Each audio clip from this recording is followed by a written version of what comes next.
성벽이 건축되고 문짝을 달고 우리가 6장을 봤지요. 성벽 건축이 이제 다 끝났습니다. 성벽 건축이 다 끝나고 나서 사람을 세웠습니다. 그래서 하나니와 하나냐를 세웠다, 그렇게 나옵니다. 우리가 뒤에 지난 시간에 조금 하다가 급하게 마쳤었는데 그 뒷부분을 조금 보면서 오늘 말씀도 이어가면 좋겠습니다. 느헤미야의 동생 하나니, 그리고 충성스러운 사람 하나냐가 있었습니다. 그래서 이 하나니와 하나냐를 세웠는데, 하나냐를 어떻게 소개하고 있는가, 거기 말씀에 보면은 그는 충성스러운 사람이요 하나님을 경외함이 무리들 중에 가장 뛰어난 사람이라, 그렇게 얘기해주고 있습니다. 느헤미야는 어떤 사람을 세웠습니까? 딱 두 가지입니다. 사람을 세울 때는 두 가지만 보는 겁니다. 그가 충성된 사람인가, 하나님을 경외하는 사람인가, 그거를 보는 겁니다. 지식이 많은 사람, 가진 게 많은 사람, 그런 사람을 세우는 게 아닙니다. 얼마나 그가 충성되냐, 얼마나 그가 하나님을 경외하느냐, 하나님의 일을 할 때는 그걸 보고 사람을 세우는 겁니다. 여러분, 지식이 많은 사람을 세우면 저 사람은 많이 아는 사람이라 일이 잘 될 것 같지요? 절대 그렇지 않습니다. 특별히 교회에서는 더 그렇습니다. 지식이 많고 적은 것은 아무런 차이를 나타내지 않습니다. 지식이 없으면 물어서 하면 됩니다. 가진 게 없으면요, 가진 거 많은 사람의 돈을 끌어다가 하면 됩니다. 그런데 하나님을 경외하지 않는 사람은 자기를 높이기 때문에 결국 일이 잘 되었어도 마지막에는 하나님이 영광을 받지 않고 사람이 영광을 도둑질하는 그런 일이 되어버리고 맙니다.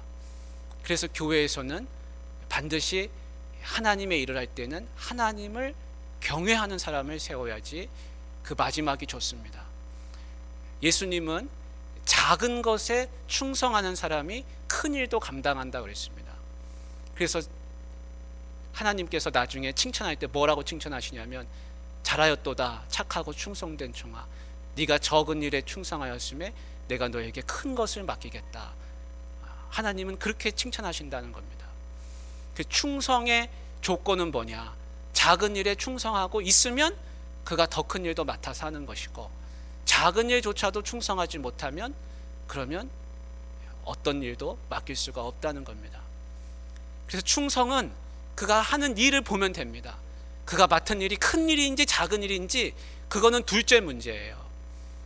그가 작은 일을 맡았어도 그가 충성하고 있으면 저 사람은 앞으로도 큰 일을 맡아도 잘할 사람이라, 이렇게 생각이 되는 것이고, 작은 일인데 그것을 하찮게 여기고 소홀하게 하면 큰 것을 맡겨도 별반 다르지 않다는 겁니다. 느헤미야는 하나냐를 볼 때 그 두 가지를 보았습니다. 그가 충성되냐, 그가 하나님을 경외하느냐. 그래서 그 일을 맡기는 겁니다. 여러분, 내가 하나님 앞에서 하나님을 경외하는 사람 되기 원합니다. 내가 하나님 앞에서 작은 일에 충성함으로 하나님께 쓰임받는 사람이 되기를 원합니다. 여러분, 그렇게 되시기를 바랍니다. 성벽 공사가 이제 끝났습니다. 그리고 느헤미야가 내린 명령은 딱 하나였습니다. 긴장의 끈을 늦추지 말고 계속해서 파수하라는 겁니다. 성벽 공사 끝났다고 해서 들뜨고 좋아할 것이 아무것도 없습니다. 왜냐하면 이 성벽 공사는 이제부터가 시작이기 때문에 그렇습니다. 그래서 해가 높이 뜨기 전에는 절대 문을 열지 말아라. 그리고 자기 집 앞을 파수해라.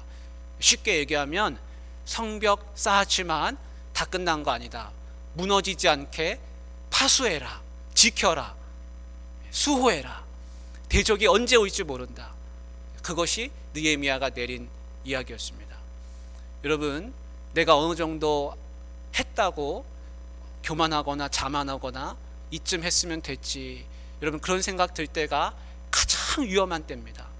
특별히 신앙생활하면서 내가 신앙생활 이렇게 하니까 이 정도 해서 이렇게 나에게 뭔가 주어지는 것도 있고 참 좋구나, 여러분, 그런 생각 들 때가 가장 위험한 때입니다. 가장 조심해야 할 때입니다. 넘어지기가 가장 쉽습니다. 그 느헤미야는 지혜가 있습니다. 공사가 끝나니까 끝나는 대로 또 해야 할 일이 있기 때문에 긴장의 끈을 늦추지 않는 겁니다. 여러분, 할 일이 있는 사람은 긴장의 끈을 늦추지 않습니다. 자기가 뭐 해야 될지 아는 사람은 깨어 있습니다. 그 느헤미야는 깨어 있는 사람입니다. 그래서 자기가 뭐 해야 될지 모르는 사람은 일을 맞춰놓고도 잠들어 버리는 겁니다. 그래서 다 완성된 것 같지만, 단추를 꿰는 것 같지만 완수하지 못하는 것입니다. 그러나 느헤미야는 다릅니다. 느헤미야는 이제부터가 시작이라. 그래서 깨어 있는 겁니다. 여러분, 사명자는 깨어 있는 사람이 사명자입니다. 할 일이 있는 사람은 깨어 있는 겁니다. 할 일이 없는 사람은 잠드는 겁니다. 우리 교회는요, 할 일이 있습니다. 이제부터 막 깨어나야 됩니다. 다 같이 눈을 부릅뜨고요, 다 같이 일어나야 됩니다. 그 정신을 다 같이 바짝 차려야 됩니다. 이제 다 온 게 아니라 이제부터가 다시 시작하는 겁니다. 여러분, 그런 마음이 있으시기를 바랍니다. 성벽공사가 끝나고서 이제 한 가지 문제가 생기는 게 뭐냐면, 오늘 인구를 계수하는 일이 나오는데, 사람들이 많이 모였어요. 많이 모여서 성벽을 다 쌓았습니다. 그 성벽 쌓는 동안에, 느헤미야가 와서 성벽 쌓는 동안에는 많은 사람들을 동원했기 때문에 이 예루살렘에 많은 사람들이 드나들고 또 파수하기도 하고, 또 많은 사람들에게 한 손에는 칼을 쥐기도 하고, 계속해서 그런 일을 했습니다. 근데 이제 그 성벽 공사가 끝나면 어떻게 되냐면, 그 일하던 사람들이 다시금 자기가 살던 마을로 돌아가게 됩니다. 그러니까 느헤미야가 그게 이제 걱정인 겁니다. 그래서 파수를 해라, 그겁니다. 자기 집 앞을 다 파수하게 하고 문 못 열게 하는 것인데, 이제는 해야 될 일이 뭐냐면, 그 사람들이, 이 성벽 바깥에서 살던 사람들이 이 성벽 안으로 들어오게 하는 겁니다. 이 무너진 성벽이었기 때문에 이 제 역할을 하지를 못했습니다.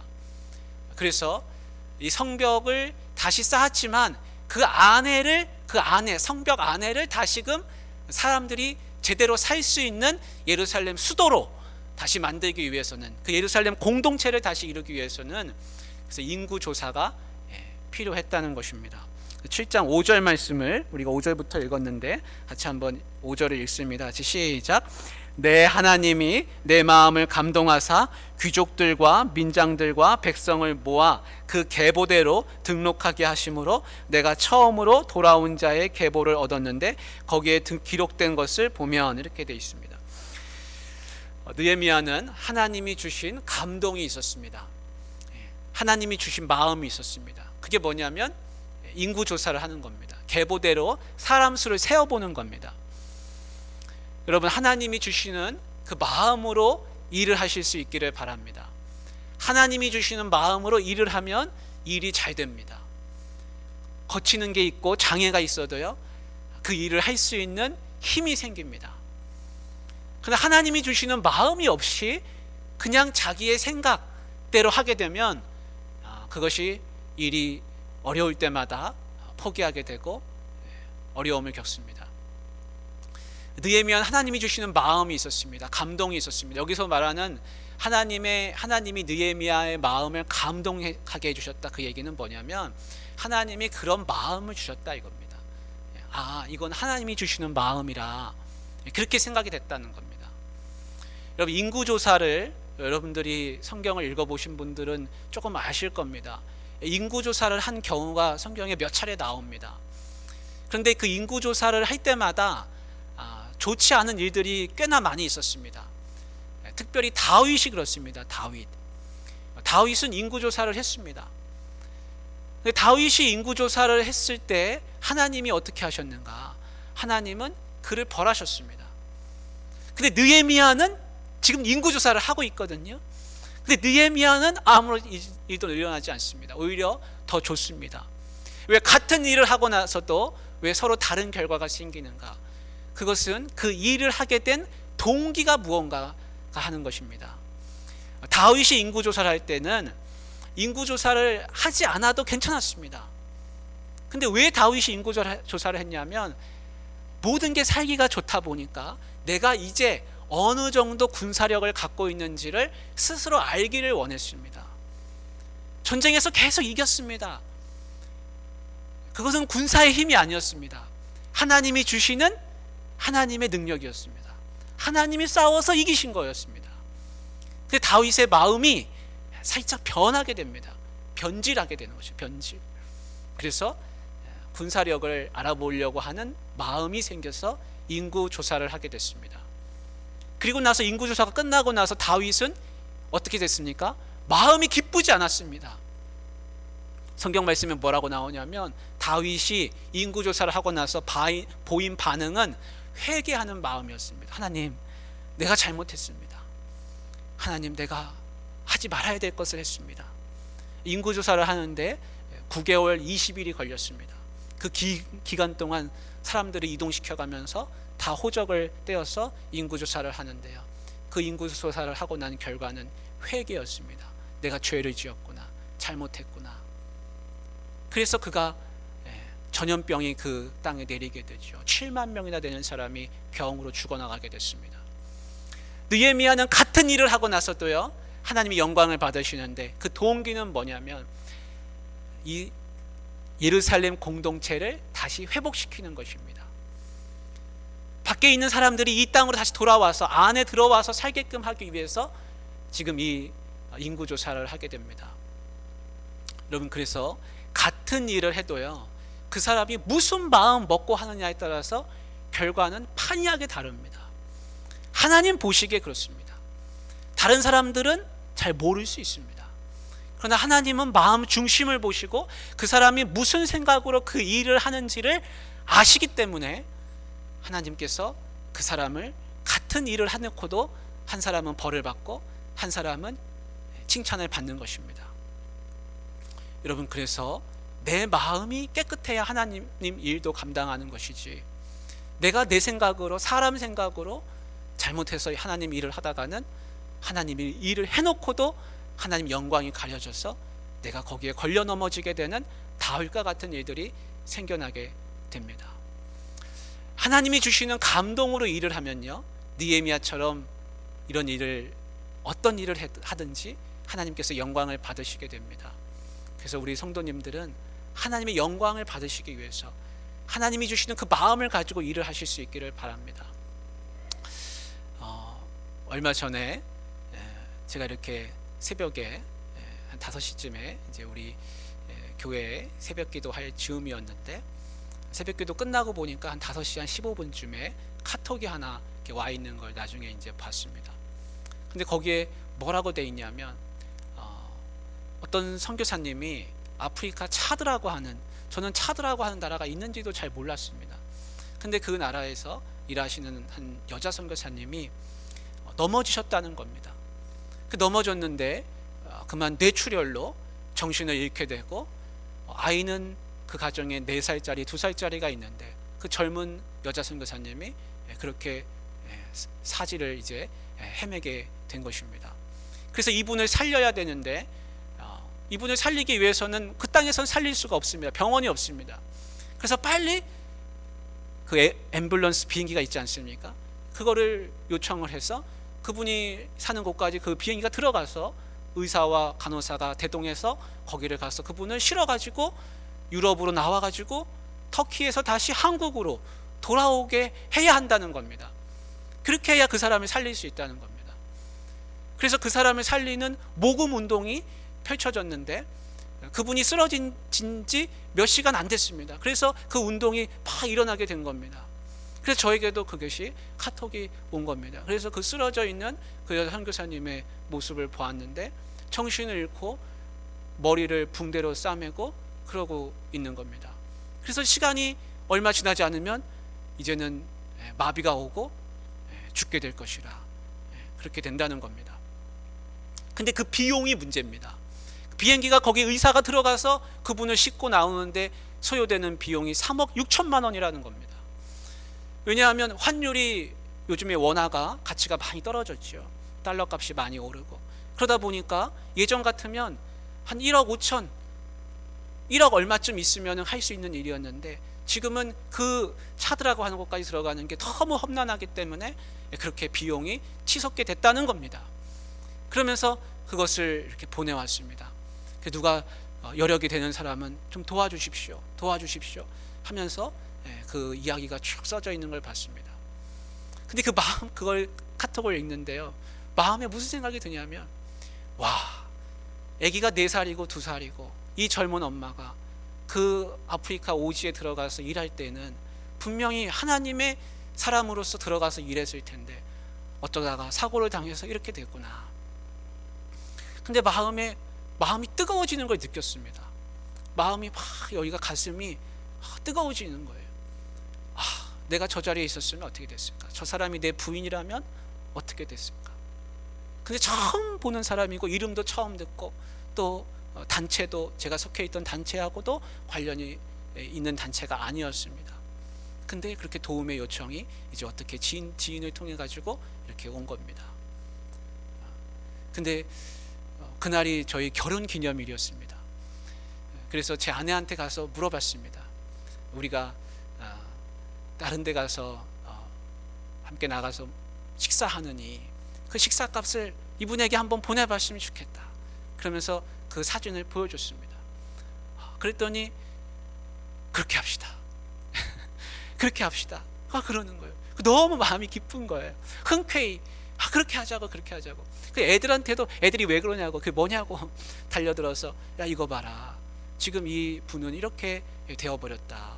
이거 어떻게 하면 좋냐, 우리가 도우면 참 좋겠다. 그랬더니 아이들도요, 자기가 가지고 있던 돈 몇천 원, 1,000원짜리 막 들고 오더니 이거 그분 갖다 주라는 겁니다. 그래서 알겠다. 그렇게 해가지고 그분에게 이렇게 송금을 했습니다. 그러면서 만시일반의 마음으로 보탭니다. 그렇게 보냈습니다. 근데 여러분, 놀라운 기적이 일어났습니다. 3억 6천이 진짜 모였습니다. 그래가지고 그분이 터키를 거쳐가지고요, 우리 인천공항에 도착을 했고, 인천공항에서 삼성병원으로 갔는데 삼성병원에서 우리는 못 받아주겠다. 그렇게 해가지고 아산병원 갔는데 아산병원에서도 못 받아주겠다. 그래서 인천에 있는 한 병원에서 그분을 받아주겠다. 이렇게 해서 지금 입원해가지고 수술하고 중환자실에 누워있는데 눈이 마비가 오고 아직 정신을 깨어나지 못하는 가운데 그렇게 있게 됐습니다. 여러분, 제가 말씀드리려고 한 것은 그 3억 6천만 원이 9시간 만에 모였다는 사실입니다. 그분이 사고 나고 나서 어떻게든지 1시간이라도 빨리 그분을 옮기지 않으면 안 되는데 9시간 만에 그 기적 같은 일들이 일어났습니다. 어떤 사람이 얼마를 보냈고 어떤 사람이 얼마를 보냈는지 우리는 알 수 없습니다. 작은 푼돈들이 모였겠지요, 제가 보낸 것처럼. 그런데 그분이 결국에는 인천까지 와서 수술받고 누워있다는 겁니다. 여러분, 하나님의 일은 누가 하느냐? 하나님의 감동을 받은 사람이 하는 겁니다. 저는 우리 교회 성도님들이 하나님의 감동을 받으시기를 바랍니다. 내 생각과 내 경험으로는 그게 되지 않습니다. 이건 안 될 거라, 우리가 할 수 없다, 어떻게 우리가 다시 하느냐, 어떻게 이 일을 완수하느냐. 그런데 하나님의 감동을 받은 단 한 사람 느헤미야가 그곳에 가니까 그 일이 진짜 이루어지는 겁니다. 그래서 52일 만에 그 성벽이 쌓였는데 140년 동안 쌓지 못한 것을 만들어내더라는 겁니다. 하나님의 일은 머리 좋은 사람, 능력 있고 돈 많은 사람, 그런 사람들이 절대 감당하지 못합니다. 하나님의 감동을 받은 사람만이 할 수 있습니다. 하나님의 마음을 가진 사람들이 모여서 하는 겁니다. 그래서 우리 성도님들 한 사람 한 사람이 하나님의 감동을 받고 하나님이 주시는 그 마음을 받으면 우리는 못할 일이 없습니다. 여러분, 그거를 믿으시길 바랍니다.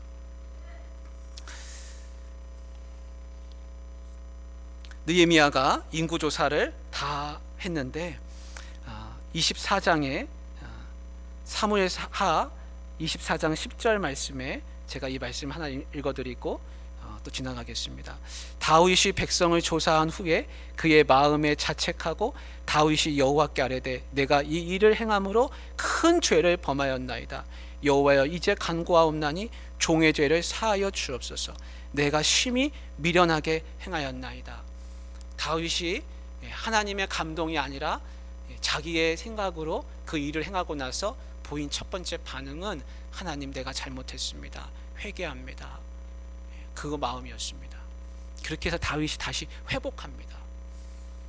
여러분, 무슨 일을 하든지 하나님, 내가 이 일이 하나님 일이 아닌데 내가 내 뜻대로 잘못했습니다, 그런 마음이 들 때는요, 빨리 돌아서면 다시금 다윗처럼 회복을 하게 됩니다. 66절에 보니까 온 회중의 합계가 42,360명이라 이렇게 이제 셈이 됐습니다. 그리고 노비의 숫자도 세고 가축의 숫자도 세고 다 세게 됐습니다. 에스라 2장에도 보면 이와 똑같은 말씀이 있습니다. 그래서 에스라 2장과 이 느헤미야 7장은 같은 본문입니다. 에스라는 느헤미야가 오기 전에 14년 전에 먼저 왔습니다. 그래서 우리가 그거를 2차 귀환이라 하고, 또 여기 나오는 그 명단 중에 보면 제일 먼저 나오는 사람이 스룹바벨이라는 사람이 나옵니다. 그 스룹바벨이라고 하는 사람은 에스라가 오기 전에 80년 전에 먼저 온 사람이 스룹바벨입니다. 그래서 그거를 다 계수하는 겁니다. 기원전 586년에 주님 오시기 586년에 바벨론이 와서 다 망가뜨리고 무너뜨리고 그리고 나 다 잡아갔는데 80년 지나니까 50년 지나니까 스룹바벨이 오고, 또 80년 지나니까 에스라가 오고, 14년이 지나니까 느헤미야가 오게 됐습니다. 그래서 우리가 그것을 1차 귀환, 2차 귀환, 3차 귀환이라 이렇게 이야기를 하고 있습니다. 하나님의 백성들이 돌아왔는데 문제는 이거였습니다. 누가 돌아왔느냐, 그리고 이 사람들이 어떤 사람들이냐, 그거를 이제 살피게 되는 겁니다. 근데 그거를 알려면 그게 어디에 나와 있습니까? 그거는 계보에만 나와 있습니다. 족보에 나와 있습니다. 그래서 그 족보를 다 살펴가지고 그 셈을 하는 겁니다. 그래서 다 살펴보니까 스룹바벨부터 시작해서 예수와 대제사장인데요, 스룹바벨은 총독이었고 예수와는 대제사장이었는데 그 족보대로 쭉 세서 보니까 42,360명이라 이런 사람들이 나오게 됐습니다. 이 말씀에 보면 우리가 7장 5절부터 중간을 생략하고 읽었는데, 그 말씀에 보면 누구의 자손, 누구의 자손, 누구의 자손, 이런 이야기가 계속해서 나오게 됩니다. 누구의 자손이냐가 굉장히 중요합니다. 왜냐하면 누구의 자손인지를 내가 설명하지 못하면 내가 어떤 사람인지를 드러낼 수가 없습니다. 지금은 우리가 주민센터 가서 다 뛸 수 있지만 이때 당시에 내가 누구인지를 설명하는 방법은 딱 하나였는데, 그거는 뭐냐면 내가 계보에 있느냐 없느냐입니다. 그래서 누구의 자손, 누구의 자손, 이거를 다 조사를 하는 겁니다. 근데 마지막에 보면 누구의 자손인지 밝힐 수 없는 사람이 거기에 있더라는 겁니다. 특별히 제사장 중에 그런 사람들이 있습니다. 그래서 그 사람들은 제사장으로서 역할을 하지 못하도록 다 배제시켰다라는 말씀이 나오게 됩니다. 여러분, 이것이 무엇을 얘기해 주고 있냐면 내가 누구인지를 설명할 수 있어야 한다는 겁니다. 그래서 오늘 말씀은 이 족보인데, 이 족보를 가지고 하나하나 우리가 설명하기는 굉장히 어렵습니다. 그러나 거기서 우리가 하나님의 음성을 들을 수 있는 한 가지는 뭐냐면 내가 누구인지를 밝힐 수 있어야 한다는 겁니다.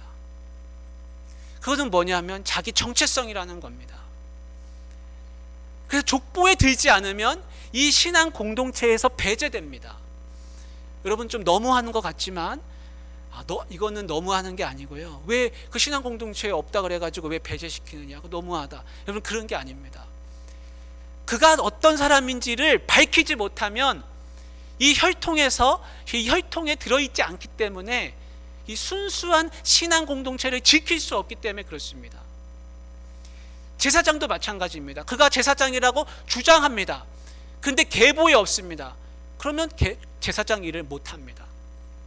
그래서 우리 말씀의 7장 끝에 부분에 우리가 읽지 않았습니다만 너무 시간이 걸리니까, 그래서 제사장으로서 다 배제시키는 겁니다. 지금은 제사장이라는 건 없습니다. 지금은 없지요. 근데 무엇이 중요하냐면 내가 어디에 속해 있는 사람인지를 설명할 수 있어야 한다는 겁니다. 여러분, 어디에 속하신 분입니까? 여러분, 우리는 다 예수 그리스도에 속한 사람이라는 것을 기억하시기를 바랍니다.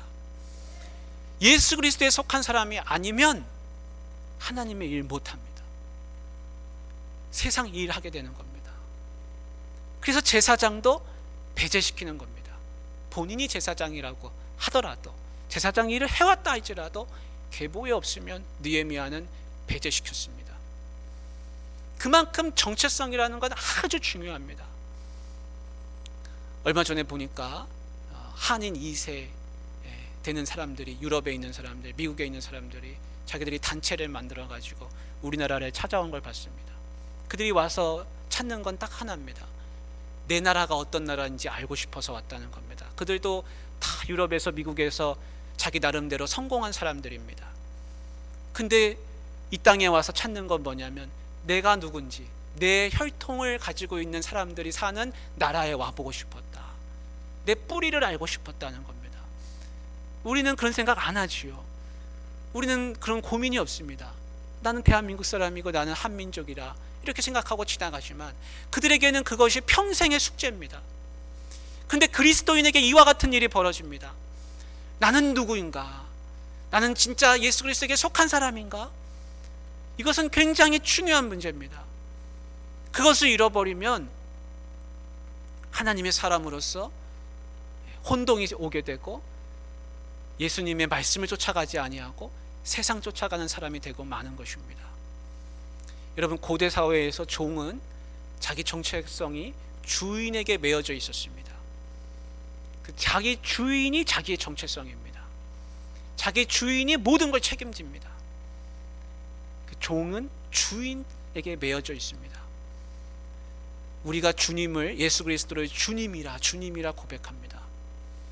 근데 나는 종이 아닌데, 나는 종은 아니면서 예수 그리스도를 주님이라 하면서 종이 되기를 거부하며 그렇게 예수 그리스도를 주님이라 하는 것은 충돌이 생기고 맙니다. 그래서 예수 그리스도를 주님이라고 고백하고 싶다면, 나는 종입니다. 내 정체성은 주님에게 매어져 있습니다. 나는 주님에게 속한 사람입니다.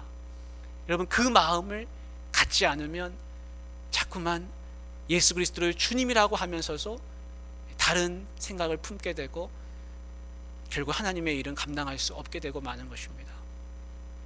사랑하는 성도님들, 내가 어떤 사람인지, 내가 누구에게 속해져 있는지 여러분 마음 가운데 생각하실 수 있기를 바랍니다. 그래서 나는 예수 그리스도의 종입니다. 그것을 고백하실 수가 있기를 바랍니다. 같이 기도하겠습니다. 하나님 아버지, 우리 귀한 성도님